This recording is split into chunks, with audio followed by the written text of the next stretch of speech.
hoy son las corporaciones las que controlan la data y no hay mucho control sobre eso. Y al contrario, en Europa hay una postura filosófica y jurídica muy clara. En Europa ya se empezó a discutir después del 2015, acá el dueño es, sin lugar a dudas, el ciudadano, el individuo, el ser humano. Y toda la lógica, todas las leyes de datos de Europa están construidos bajo ese supuesto filosófico, en el cual yo estoy de acuerdo, y por lo tanto se genera este GDPR, o en español sería el Reglamento General de Protección de Datos, que genera que todas las empresas tienen que poner a disposición de las personas sus propios datos.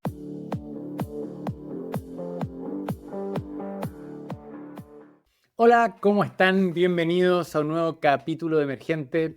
Soy Tomás Sánchez y con Daniel San Martín estamos todas las semanas intentando entender hacia dónde va el planeta, cuáles son las nuevas tendencias, cuáles son los nuevos fenómenos emergentes que afectan a nuestra sociedad. Daniel, Sí, ¿cómo estás? estoy bien, Tomás. Semana calurosa acá, buen clima. Eso me hace profundamente feliz, el buen clima. Así que La verdad es que no sé si podría decir que ha sido caluroso Londres. Digamos que no ha llovido todo el tiempo. eso, para el estándar de Londres, es una victoria épica, diría yo, que no llueva. Oye, hoy día vamos a conversar sobre Open Banking, sobre Open Finance, sobre Open Data. Ese va a ser el corazón de nuestra conversa.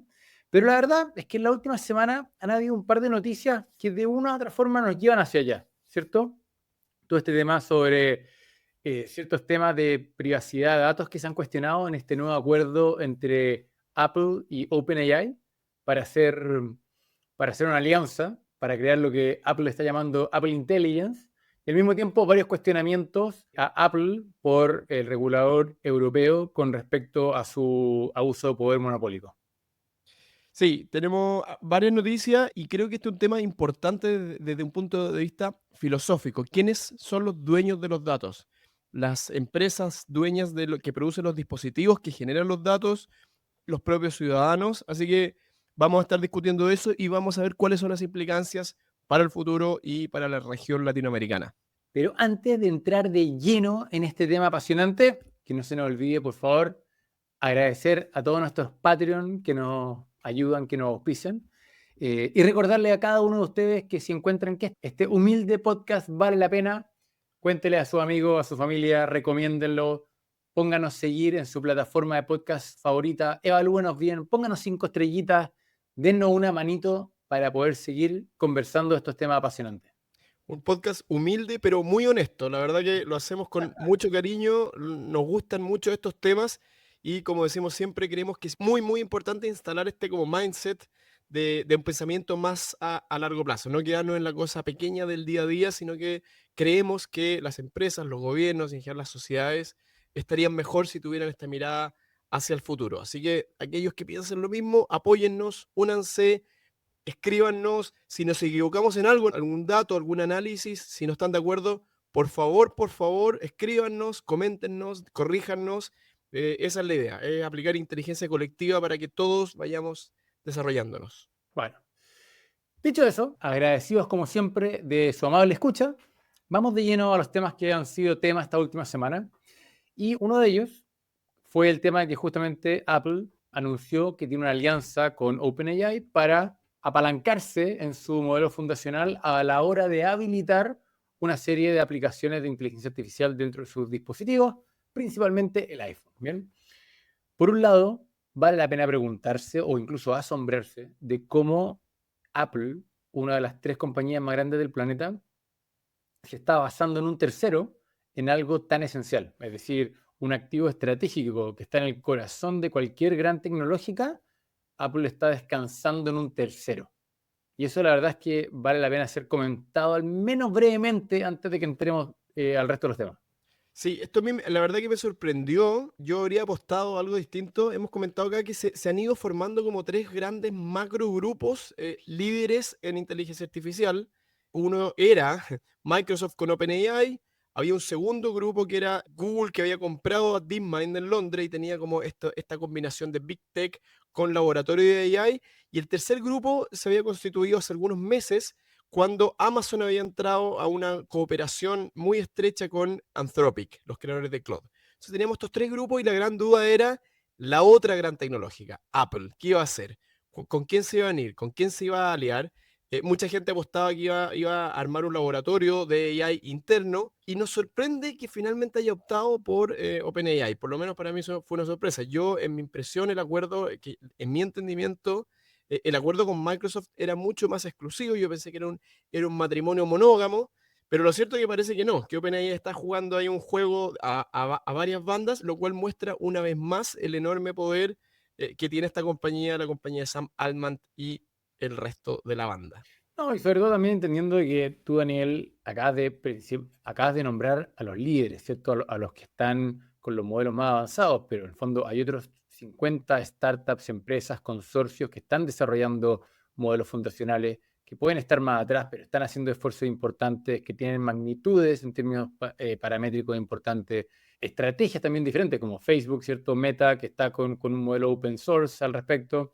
Pero bueno, dicho eso, acá lo interesante es que hay un acuerdo y parte de lo que se ha discutido es que se dice de que el acuerdo es una especie como de win-win, de que Apple no le está pagando a OpenAI por utilizar su motor y que al parecer la gran gracia sería que OpenAI va a tener acceso a poder entrenarse con la cantidad de data que va a tener acceso. Es decir, ha sido un tema también el que muchos pronósticos hablan de que no hay data suficiente en el planeta para ser capaz de entrenar a las siguientes generaciones de modelos. Bueno, hay otros análisis que dicen la cantidad de data que se genera cada día es suficiente para entrenarlo, pero bueno, hay que acceder a esa data. Entonces, cae de cajón preguntarse, bueno, ¿en qué minuto le di yo permiso a un tercero para que escuche mis conversaciones por teléfono, lea mis WhatsApps o lo que fuese con tal de entrenar un modelo de inteligencia artificial?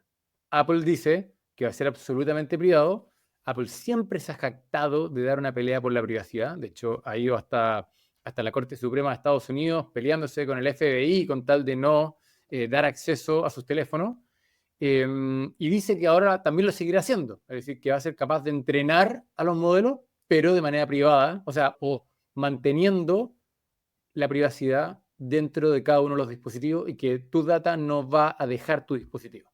O sea, no solo eso, yo acá, no sé si te has fijado, el metro de Londres está lleno de comerciales, de grandes anuncios de Apple, donde lo que hoy día te venden no es lo sexy de los productos, el poder de los procesadores, sino que es privacy. Son un cartel gigante que dice privacy. De hecho, creo que la frase es privacy is Apple o Apple is privacy, poniendo de manifiesto que su gran propuesta de valor es la privacidad. Entonces, que es bastante interesante que paralelo a esto se está haciendo esta maniobra que vamos a ver si efectivamente es cierto realmente o no, porque Apple tampoco está libre de acusaciones de no hacer todo de la manera más ética y legal.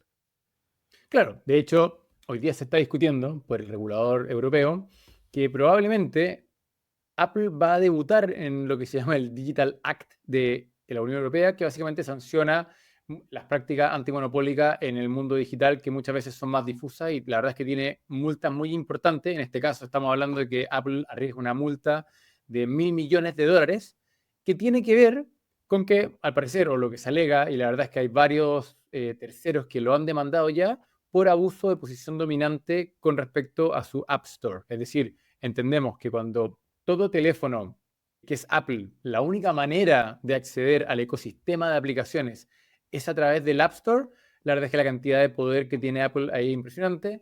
Las comisiones tienen rangos que van desde el 17 al 30%, es decir, cada vez que usted paga alguna de las aplicaciones que tiene en su iPhone, un 30% va para Apple y Apple al mismo tiempo tiene otros, por decirlo así, subesquemas de incentivos o de cobro, dependiendo de cuán grande es su aplicación o de cuánto tráfico tiene o de cuántos clientes tiene, y al mismo tiempo le hace la vida a los desarrolladores muy difíciles cuando ellos quieren cobrar a través de un método que no sea Apple Pay. Entonces, ahí, esa parte de la fricción es lo que el regulador europeo está diciendo. No, una cosa es que la gente haya elegido comprar un iPhone y otra cosa es que usted como Apple restrinja a ese usuario a la hora de cómo quiere pagar o qué servicios quiere consumir. Sí, interesante que Apple tiene esta como dualidad. Por un lado, efectivamente son productos con los que uno obtiene una enorme experiencia, son productos sexys, sin lugar a dudas, pero también Apple tiene estas prácticas constantes de dejarte dentro del entorno Apple, del cual es muy difícil después salir. Es un vórtice del cual cuesta salirse Apple. Entonces, Digamos que es una trampa, pongámoslo en simple.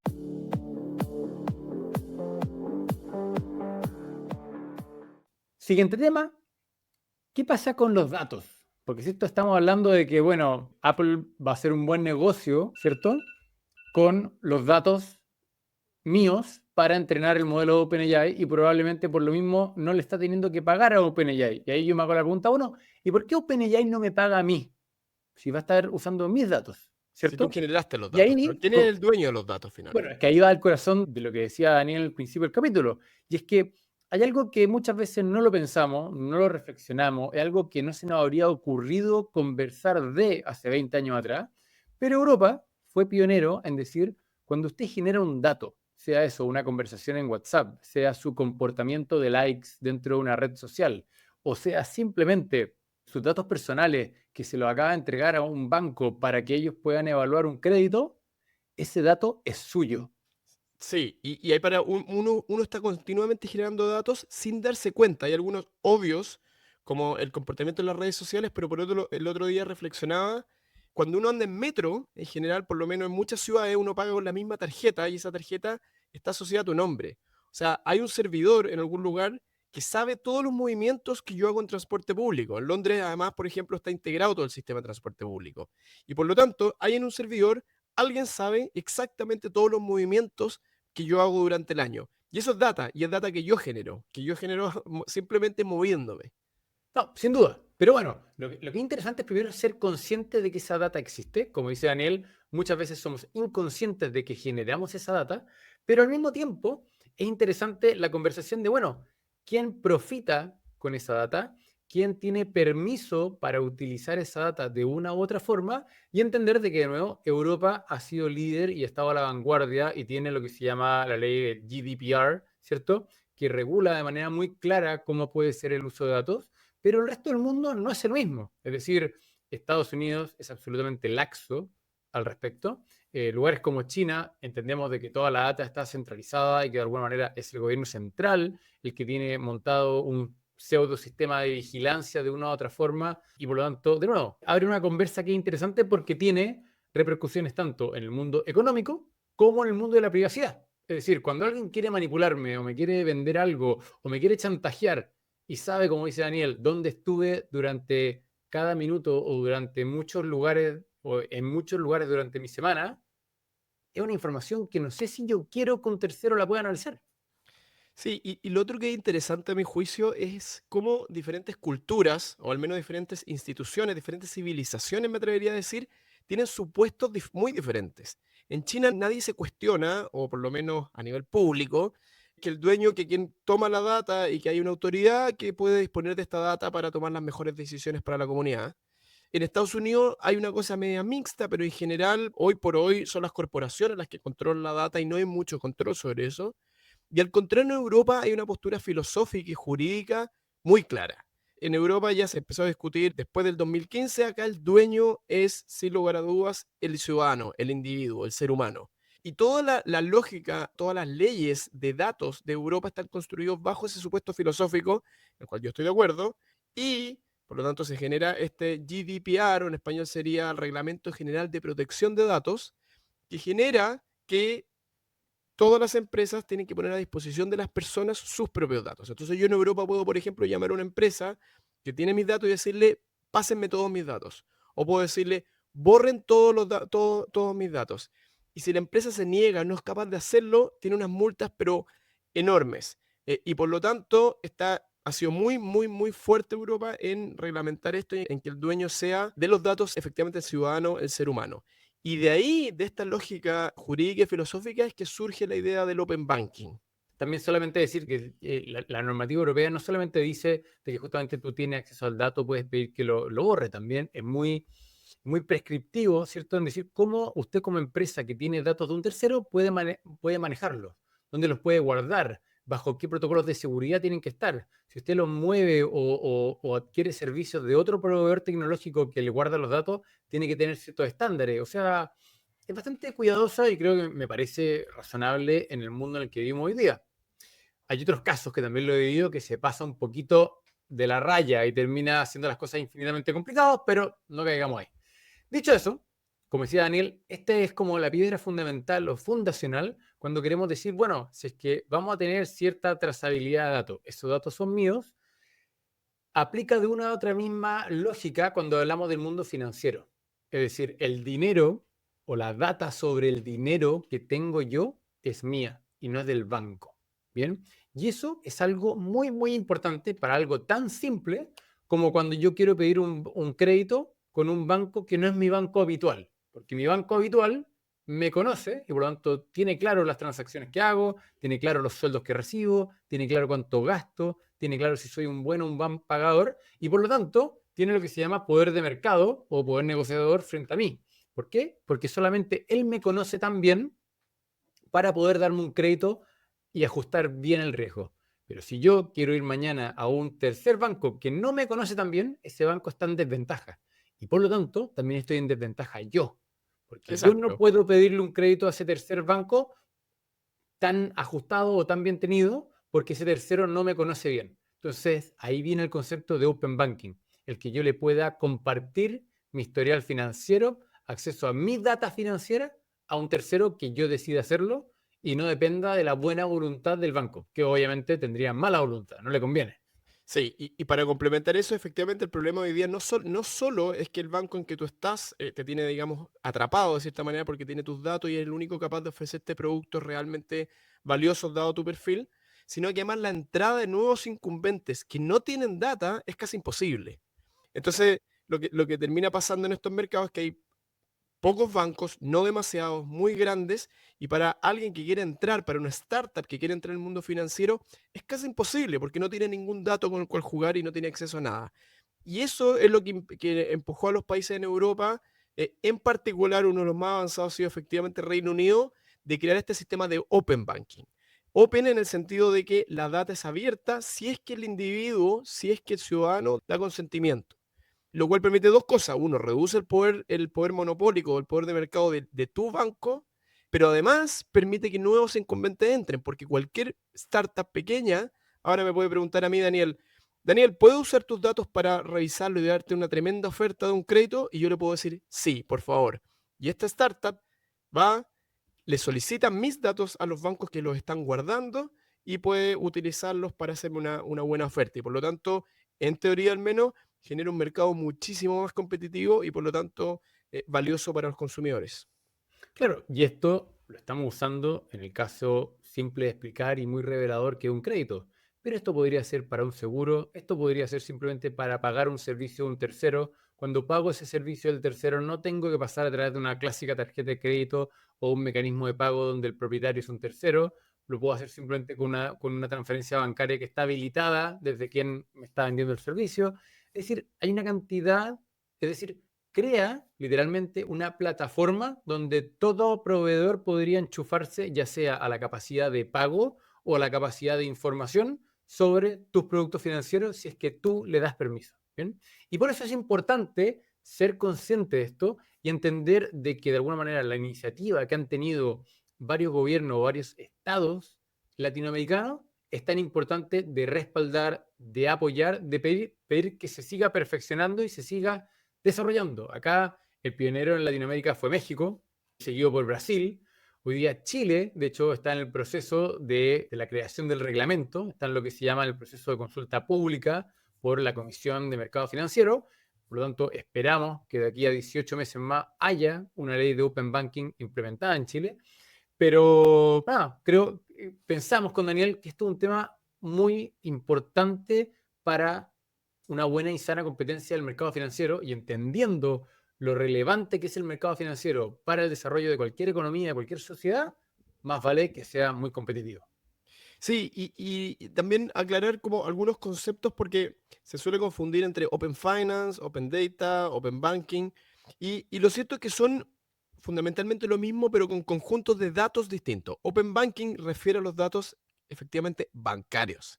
Entonces, en general se parte por este grupo más pequeño de datos, que son todos los datos de mis transacciones que yo hago en los bancos. Pero en general en todos los países funciona de la misma manera. En una etapa posterior, una vez que ya está funcionando el Open Banking, que los datos bancarios son disponibles frente a consentimiento, se amplía al resto de los productos financieros y de ahí el Open Finance, seguros, pensiones, inversiones no bancarias, etcétera. Con la mirada de que a largo plazo esto pasa a ser Open Data, es decir, no solo mis datos financieros estén disponibles, sino que cualquier dato que yo genere, de salud, de transporte, cualquier tipo de dato y cualquier startup o cualquier empresa que quiera utilizar esos datos bajo mi consentimiento para generar valor y para hacerme ofertas, puede hacerlo. Y por lo tanto, y aquí estoy con Tomás, es importante entender esto porque esto es en beneficio de los consumidores. Si entendemos esto y somos desde el punto de vista de consumidores, de pedir mejores productos y de ciudadanos, donde tengamos todo muy claro que los dueños de los datos somos nosotros, esto genera vía legislativa mejoras para los ciudadanos y para los consumidores. Bueno, y creo que una de las manifestaciones más claras, o por lo menos que nosotros con Daniel hemos vivido siendo residente aquí en Londres, es que es realmente impactante lo que es operar con, por ejemplo, lo que se llaman los nuevos bancos digitales, ¿cierto?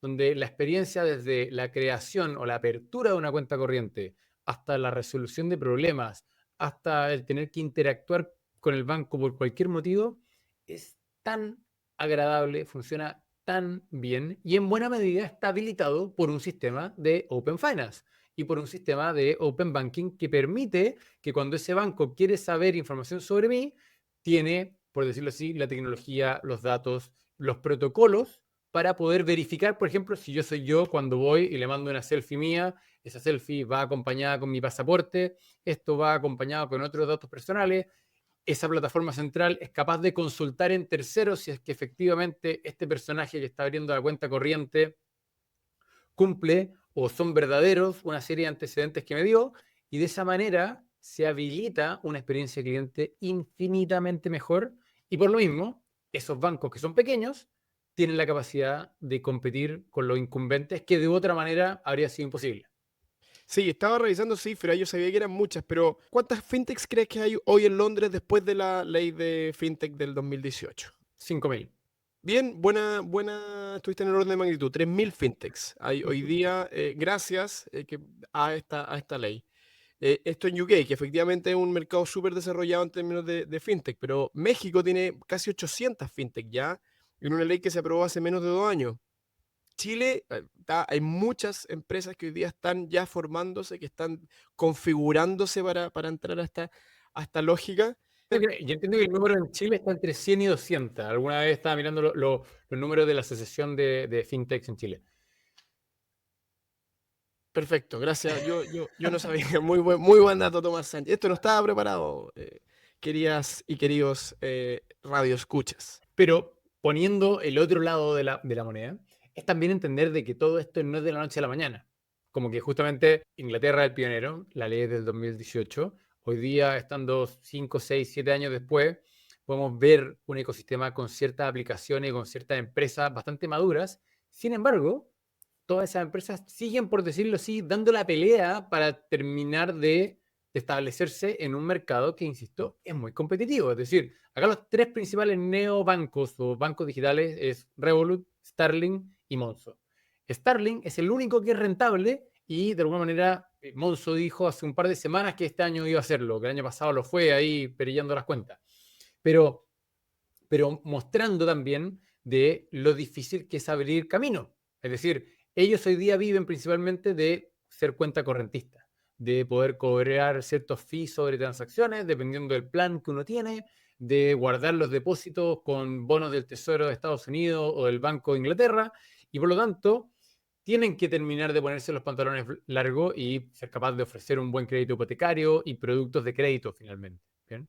Pero, de nuevo, es un mercado complejo, es sofisticado, montar un banco no es algo que se hace de la noche a la mañana. En la mayoría de los países latinoamericanos, las restricciones para poder tener una licencia bancaria son altísimas.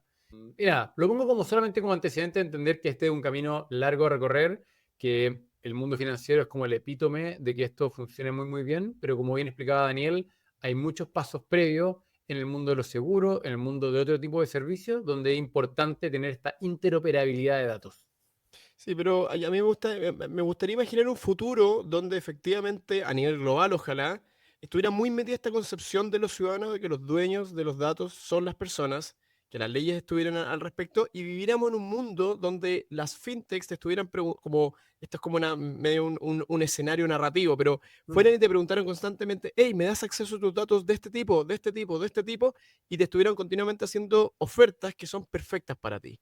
Hoy mm. día y en ese mundo miraríamos hacia atrás y diríamos que vivíamos en un mundo estático donde cada empresa tenía solo los datos de su rubro, nadie podía cruzar los datos.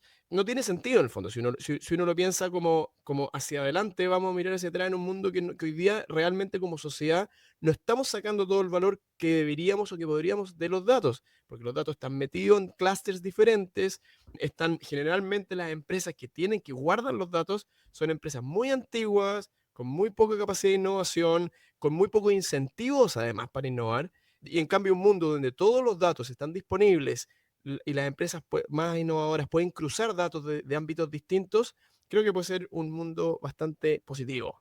No, sin duda, porque finalmente lo que estamos habilitando es una inteligencia colectiva. Si el problema es que acá lo que no tenemos y tampoco queremos tener es un solo ente central que maneje todos los datos.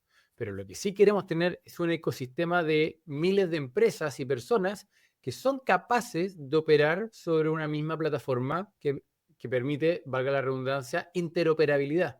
Y por lo tanto, como bien dice Daniel, tengo un proveedor que me está ofreciendo una medicina y quiere saber mi historial médico, o tengo a alguien que me quiere ofrecer un seguro y por lo tanto necesita entender mi comportamiento cuando manejo, o lo que fuese, y que esa información sea interoperable, sea compartible, puedo dar acceso, puedo quitar acceso, puedo querer participar en un experimento clínico, no, mejor me echo para atrás, quiero compartir todas las radiografías de la historia de mi vida, no, ya no quiero compartir todas las radiografías de la historia de mi vida. Y esa flexibilidad, esa interoperabilidad, efectivamente termina generando de una u otra forma una sociedad, una economía más inteligente. Sí, o sea, uno mismo lo ve cuando uno va al hospital en otros países o incluso en el mismo país donde uno vive, que acceder a tu ficha médica no es fácil y hay ciertas o cosas que están a mí yo cuando era más chico, ya no soy tan joven, ahora lo noto que no soy tan joven, me daban mi examen en CD. Entonces me decían, sí, te han hecho alguna vez un escáner y ese CD está perdido en una bodega, no sé dónde. Debería estar todo disponible, debería yo decirle, sí, puedes acceder ahora a mis datos, proveedor que tengo al frente mío y todo absolutamente. O por ejemplo, si me pregunto, el tema de los pasaportes o de viajar, ¿por qué no está todo en la nube, seguro, restringido, bajo consenso, pero donde si yo le doy consenso al personaje, al policía que tengo al frente mío, o probablemente a una máquina, sí, puedes acceder a todos mis datos penales, lo hace online, y el propio concepto de pasaporte, de un librito que se te puede perder, lo vamos a ver hacia atrás y vamos a decir, ¿por qué no tenían todos los datos en la nube con una, como dice Tomás, interoperable para que todos los organismos puedan acceder? Vamos hacia allá, creo. Lo que pasa que, y acá es lo último aburrido que cuento, pero Nunca cuentes cosas aburridas, Tomás, nunca. Tengo que darte... habiéndome tocado trabajar en estos temas, es impresionante también la cantidad de protocolos, de procesos, de modelos operativos que uno tiene que construir dentro de las empresas, dentro de las instituciones públicas, acuerdos de todo tipo. Y la verdad es que esos, por decirlo así, estándares de manejo y de gobernanza de datos, en muchos casos son inexistentes. Es decir, más de una empresa mediana o grande, tú le dices, bueno, ¿cuál es tu protocolo de manejo de datos? Y no existe.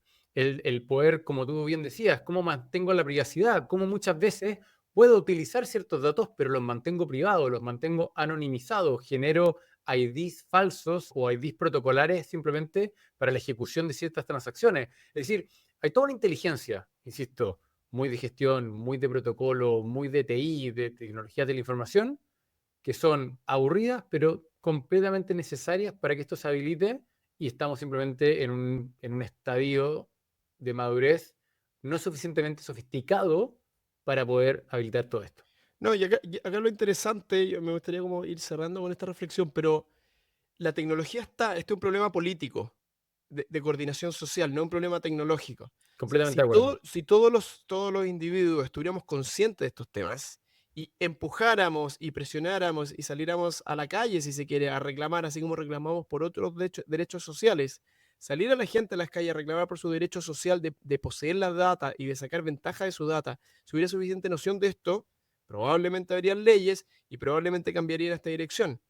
Y por lo tanto acá el desafío es mindset, no es tecnológico. La tecnología existe, hoy día se puede hacer, pero como individuos tenemos que tomar noción de esto y ver que esta es una cosa que se puede ganar mucho sin grandes reformas tecnológicas. Sí, completamente de acuerdo. Bueno, queridos, espero que les haya gustado este programa. La verdad es que era un tema que muchas veces lo dejamos pasar, pero pensábamos con Daniel que es importante estar al tanto, discutirlo, entenderlo y reflexionar al respecto. Como siempre, por favor, no se les olvide comentarle a sus amigos, a su familia, a quien sea por ahí, que este podcast vale la pena, que hablamos de repente un par de temas interesantes y que merecemos 5 estrellitas por ahí. O que nos corrijan, tal vez dijimos O no. algo equivocado. Una estrellita, pero con comentarios y siempre estamos abiertos a invitar gente que quiera opinar, que tenga una opinión distinta a la nuestra. Así que absolutamente bienvenido cualquier persona que quiera mirar hacia el futuro, que quiera entender los fenómenos emergentes. Queridos, un abrazo muy grande. Como siempre, si nos quieren apoyar, compártanos en redes sociales, apóyennos en Patreon y un abrazo muy grande, que tengan una muy buena semana. Suscríbanse también. Muchas gracias.